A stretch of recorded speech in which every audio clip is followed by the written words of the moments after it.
comme présenté tout à l'heure par Emmanuel, on va, avec Julien Portier, discuter un petit peu ici d'une mise en situation et d'une journée de formation sur la santé de la faune sauvage que nous avons organisée pour les élèves inspecteurs en santé publique vétérinaire. Et donc, on va essayer de vous présenter un petit peu la démarche autour de tout ça et puis ce qu'on a pu faire lors de cette journée. Donc, on va avoir quelques diapositives. On va vous présenter un petit peu la façon dont on a fonctionné. Et puis, on aura un temps de discussion à la fin. Donc, l'idée, c'est que on est parti du constat initial qu'il y a un certain nombre de concepts qui sont spécifiques à la faune sauvage et qui sont différents des concepts sur la gestion de la santé qu'on peut mettre en application avec la faune domestique, et qu'il y a un certain nombre de maladies qui sont présentes chez les animaux sauvages, qui sont des maladies partagées avec le bétail, par exemple, et qui forment des systèmes complexes et qui nécessitent de comprendre comment fonctionnent ces maladies au sein de la faune sauvage, de comprendre l'articulation entre le sanitaire, le réglementaire et puis le jeu d'acteurs locaux et les intérêts et les émotions qui peuvent être générés par l'impact que peuvent avoir nos décisions sur la faune sauvage pour que la santé de la faune sauvage soit prise en compte et gérée correctement lors d'un problème. Actuellement, sur le parcours de formation des inspecteurs en santé publique vétérinaire, il y a déjà une journée très dense d'ailleurs, et très bien faite de cours magistral et de TD sur la gestion de la santé de la faune sauvage. Donc tous les concepts y sont abordés, mais c'est quelque chose qui est relativement court en fait pour appréhender l'ensemble des problématiques et aussi comprendre comment ça se transcrit dans la pratique sur les différentes actions, les différentes positions des acteurs locaux. Donc la mise en situation, en fait, elle visait à avoir un focus non pas uniquement sur les concepts, mais aussi sur le jeu d'acteurs qu'il y a autour des problèmes sanitaires impactant la faune sauvage. Je vais passer la parole à Julien. Oui, bonjour à tous. Donc l'objectif de la journée, c'était de mettre en place ce qu'on appelle un jeu sérieux, c'est-à-dire que c'est en quelque sorte un jeu de rôle qui fait intervenir différents acteurs autour d'une situation qui est la plus réaliste possible. Et donc le scénario envisagé, c'est l'émergence d'une problématique sanitaire qui implique à la fois la faune sauvage et la faune domestique et éventuellement la santé humaine. L'objectif étant de faire comprendre les spécificités de la gestion des problématiques de santé au sein de la faune sauvage, tout en étant le plus réaliste possible et en faisant interagir les différents acteurs dans le respect de la réglementation française, puisque ne sais pas quel est le niveau de connaissance des participants de cette réunion, mais donc les inspecteurs de santé publique vétérinaire, ce sont des fonctionnaires, donc c'est un corps de hauts fonctionnaires, qui sont appelés à travailler à la fois en administration centrale, généralement au sein du ministère de l'Agriculture, et dans les services décentralisés et déconcentrés, notamment dans les services préfectoraux, et ce sont les premiers acteurs en matière de police sanitaire dans la faune domestique. Voilà. On peut passer à la diapo suivante. Merci. Donc, comment on a préparé ce jeu sérieux? Eh bien, il a fallu choisir une situation de départ qui soit à la fois fictive et crédible, et qui soit suffisamment complexe euh, pour faire comprendre aux apprenants donc, la difficulté d'approcher les questions sanitaires dans la faune sauvage, mais suffisamment simple pour qu'on puisse faire tenir le jeu sur une seule journée. Donc, du coup, on a choisi une maladie qui n'était pas une maladie à plan d'intervention sanitaire d'urgence. Certaines maladies réglementées ont des plans de gestion qui sont préétablis. Donc, on ne voulait pas que les apprenants se reposent sur quelque chose de préétabli, justement. On a choisi d'exclure les maladies zoonotiques, donc les maladies qui touchent les humains, parce que ça aurait fait intervenir un trop grand nombre d'acteurs. Et on ne voulait pas une maladie non plus listée dans la loi de santé animale, puisque ces maladies-là, les inspecteurs de santé publique vétérinaire sont censés les connaître dans les grandes lignes. Et nous, on voulait plutôt qu'ils partent d'une feuille blanche. Donc, sans divulguer le scénario de départ, puisqu'on ne sait jamais, peut-être que certains d'entre vous feront ce jeu sérieux un jour, on a choisi une maladie bactérienne très contagieuse qui touche à la fois des grands ruminants sauvages et des populations de bovins domestiques dans une région, zone de Normandie. Donc, à partir de ce scénario de départ, on a fait une timeline. Vous avez ici un graphe, ce qu'on appelle un modèle CIRM, qui simule en fait, en fonction des caractéristiques de l'agent pathogène, l'évolution de la mortalité et de la guérison au sein de la population d'animaux touchés. Donc, on a fait cette timeline avec des ajustements possibles en fonction des choix de gestion des acteurs. On a créé les fiches des personnages acteurs puisque on avait une classe de 21 élèves et donc les acteurs étaient pour certains des agents publics, donc des agents qui travaillaient dans les directions départementales de la protection des populations, au sein de la direction départementale des territoires et de la mer, en administration centrale également, et des acteurs impliqués dans la gestion de la faune sauvage, notamment des fédérations de chasseurs, des représentants de l'agriculture, chambres d'agriculture et syndicats agricoles, un maire, un agent de l'Office national de la forêt. Donc, voilà, on avait une dizaine de rôles qui étaient joués par les apprenants et nous étions réservés un certain nombre de rôles dits animateurs qui nous permettaient à la fois de gérer la rythmique du jeu, c'est-à-dire d'accélérer le jeu si on sentait qu'il y avait un blocage dans la situation, ou au contraire de rajouter des niveaux de difficulté si on sentait que les joueurs allaient trop vite. Donc certains des rôles, par exemple, il y avait moi j'ai joué le rôle du préfet, Sylvain a joué des rôles d'experts, et ça nous a permis de distiller l'information au cours du jeu. Et on a choisi donc les informations que les apprenants avaient à connaître au cours du jeu et comment elles leur seraient distribuées, et aussi des inconnus, puisque quand on fait face à une émergence sanitaire de ce type, en fait, il y a beaucoup de choses qu'on ne sait pas. Et c'était extrêmement important de faire comprendre justement aux apprenants que on est obligé d'agir sur une situation qu'on connaît partiellement. Voilà. Ce scénario, on l'a confronté à une inspectrice de santé publique vétérinaire expérimentée. En l'occurrence, il s'agit d'Aline Depecker, qui est chef du service santé-protection animale au sein de la DDPP de Haute-Savoie, qui a beaucoup travaillé notamment sur le foyer de Bruxello-du-Bargy, donc qui est très au fait de ce type de situation. Et à partir de là, on a édité, imprimé toutes les aides de jeu nécessaires à la mise en place du jeu. Alors, ça représente à peu près 900 pages d'aides qu'on a imprimées. Diapo suivante, s'il te plaît.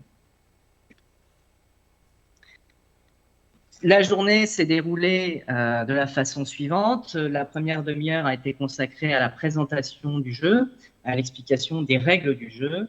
Après avoir distribué donc les aides et les fiches personnages, puisque chaque joueur avait sa propre fiche personnage avec son rôle, mais également sa position, les attentes de ce qu'il représentait, puisque par exemple les chasseurs n'ont pas les mêmes attentes qu'une association de protection de la nature ou qu'une chambre d'agriculture, par exemple. Donc l'idée, c'était de confronter justement tous ces enjeux. Et le jeu s'est déroulé en deux phases. La première phase qui s'est déroulée sur la matinée, qui était la découverte de l'émergence. Donc au fur et à mesure du jeu, les agents découvrent différents signaux de la mortalité au sein de la faune domestique, de la mortalité au sein de la faune sauvage, un certain nombre d'informations qui leur remontent à la fois depuis les vétérinaires sanitaires sur le terrain, mais aussi du laboratoire départemental. Et l'idée, c'est que les apprenants regroupent toutes ces informations et finissent par identifier l'agent pathogène. Et la deuxième phase, qui est la phase de gestion de l'émergence, qui, elle, consistait à mettre en place un plan de gestion sur la base de ce qui était connu, mais également donc, de ce qui était inconnu. Pour cette deuxième phase, on a un peu dérogé à la réalité, puisque dans la réalité, les agents publics interviendraient auprès des différents acteurs probablement plutôt séparément, c'est-à-dire ils iraient voir les chambres d'agriculture ou les syndicats agricoles d'un côté, il y aurait des échanges avec les chasseurs de l'autre. Ici, on a réuni tout le monde déjà pour pouvoir faire tenir le jeu sur une journée et ensuite pour avoir une meilleure émulation et une confrontation des différents enjeux. Voilà. Ces deux phases ont été suivies d'un débrief qui nous a permis, nous, de recueillir déjà les impressions sur le jeu, puisque c'était important pour nous de savoir si ça avait marché, et ensuite de revenir sur justement les spécificités de la faune sauvage, ce que les acteurs avaient bien identifié, puisque des acteurs parfois n'avaient pas nécessairement bien identifié. Diapo suivante. Donc, les joueurs se sont très bien approprié le jeu. C'était vraiment très chouette parce qu'ils ont vraiment joué le jeu. Alors, il y avait certains joueurs qui étaient déjà ce qu'on appelle des rôlistes, hein, des gens qui font des jeux de rôle assez régulièrement, donc qui savaient comment ça marchait et qui ont fait prendre la mayonnaise. Notamment tous les acteurs, les fédérations de chasseurs, les chambres d'agriculture, ont utilisé leur groupe WhatsApp, se sont amusés à faire différents communiqués de presse, différentes petites images comme ça. Ça a permis de faire prendre la mayonnaise encore une fois et de mettre un peu la pression aussi sur les agents publics. C'est-à-dire les joueurs qui jouaient la DDPP recevaient régulièrement des appels, des petits communiqués de presse qu'on se passait comme ça d'une salle à l'autre, et ça les mettait vraiment sous pression sur la première phase du jeu, et ça c'était vraiment très intéressant. Du coup, ça a fait une première phase qui était très intense pour le groupe DDPP, justement. C'était un peu plus léger pour le groupe acteurs extérieurs qui n'était pas dans la découverte du foyer. Géographiquement, c'est intéressant aussi parce que d'emblée, le groupe des DTP s'est séparé, s'est mis dans une salle à l'extérieur et les autres acteurs sont restés entre eux. Et ça a permis justement de symboliser physiquement la séparation dans le jeu. Dans la phase 2, donc, on a réuni tous les acteurs. Il y a eu vraiment une confrontation des enjeux et ça s'est fait de manière très crédible. C'est-à-dire que la plupart du temps, les acteurs sont allés dans l'outrance et ont cherché à se positionner tel que leur rôle se serait positionné. Diapo suivante. Donc, le retour de cette journée, c'était déjà un retour très positif en classe des apprenants, parce qu'on a senti pour le groupe des DTP qu'ils étaient vraiment sous pression le matin, ils se posaient vraiment énormément de questions. C'est un rythme qui était très intense parce qu'on les relançait avec des informations très régulièrement, les communiqués de presse des acteurs extérieurs arrivaient en même temps, donc ça simulait vraiment assez bien, finalement, je trouve, la situation d'une crise sanitaire, une vraie crise sanitaire de terrain, quoi. Et ça a été possible aussi parce que les joueurs ont joué le jeu. C'est vrai que si on avait eu des apprenants qui étaient moins pris par le jeu, qui avaient eu moins d'initiatives, ça aurait peut-être été plus compliqué. On a quelques ajustements à faire, notamment pour les joueurs justement extérieurs à la DDPP, parce que le matin, la phase de découverte, ils sont moins concernés. Donc, on va essayer de leur proposer ce qu'on pourrait qualifier de quêtes parallèles et qui permettent de les faire monter en compétences pour les faire plus participer sur la phase 2, faire travailler sur les enjeux parallèles à l'enjeu sanitaire. Et également, on va peut-être redistribuer certains rôles que nous, on s'était réservés. Par exemple, on avait gardé le rôle de l'agent OFB. C'était peut-être une erreur parce qu'on voulait garder ce rôle-là parce que c'est un sachant l'agent de l'OFB, notamment sur la biologie et la gestion des espèces sauvages.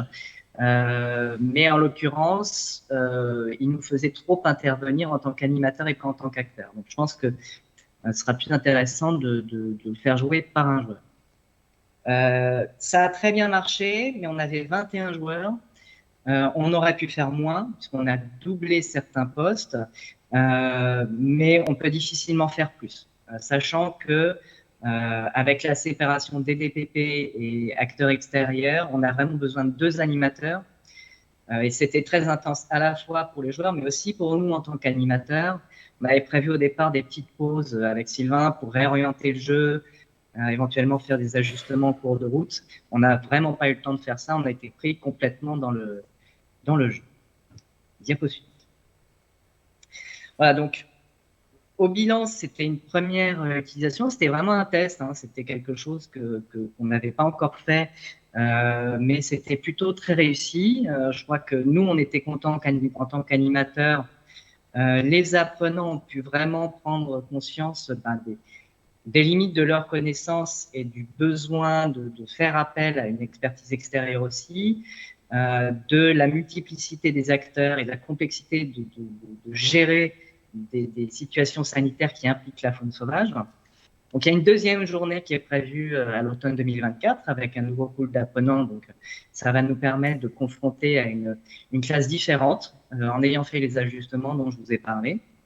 Par contre, c'est un travail assez intensif puisqu'il a fallu une centaine d'heures pour préparer une journée de jeu sérieux. Et encore, ça, c'est grâce aux connaissances de Sylvain, parce que Sylvain a une certaine expérience des jeux de rôle et des jeux d'acteurs, ce qui nous a permis d'aller plus vite que si on était vraiment parti de zéro.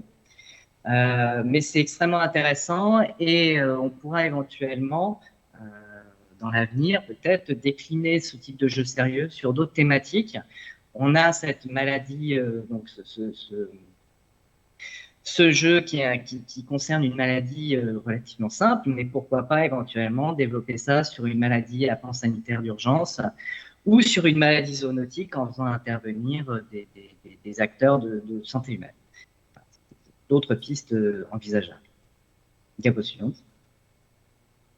Voilà, donc on voudrait remercier Sylvain et moi, le Pôle EVAS, de nous avoir donné l'opportunité de développer ce jeu sérieux. Remercier Florian Serral également, qui est en charge du module faune sauvage dans la formation des ISPV, qui nous a bien aidé pour ce jeu. Également remercier Aline de Pecker, donc, qui nous a permis de rendre la situation le plus réaliste du point de vue de la remontée d'informations de terrain vers la DTPP sur l'ensemble du processus. Et l'ENSV pour son accueil, à la fois l'encadrement, en particulier Nathalie Sandro qui est en charge de la formation initiale au sein de l'ENSV, et puis tous les apprenants qui, je me répète, mais ça a vraiment été un plaisir, ils ont vraiment joué le jeu et ça nous a permis d'avoir une situation vraiment très réelle. Voilà, je vous remercie pour votre attention. En attendant les questions, je voulais juste ajouter le fait que le travail se base aussi sur un travail un peu de fond qu'on fait depuis quelques années avec Julien sur les concepts spécifiques à la faune sauvage en termes de gestion sanitaire. Donc il y a aussi un petit peu de fond scientifique préexistant qui nous a permis de faire une préparation relativement rapide, même si 100 heures, ça peut paraître un petit peu volumineux. C'était en fait très accéléré par rapport à ce qu'on aurait dû faire si on était parti de zéro.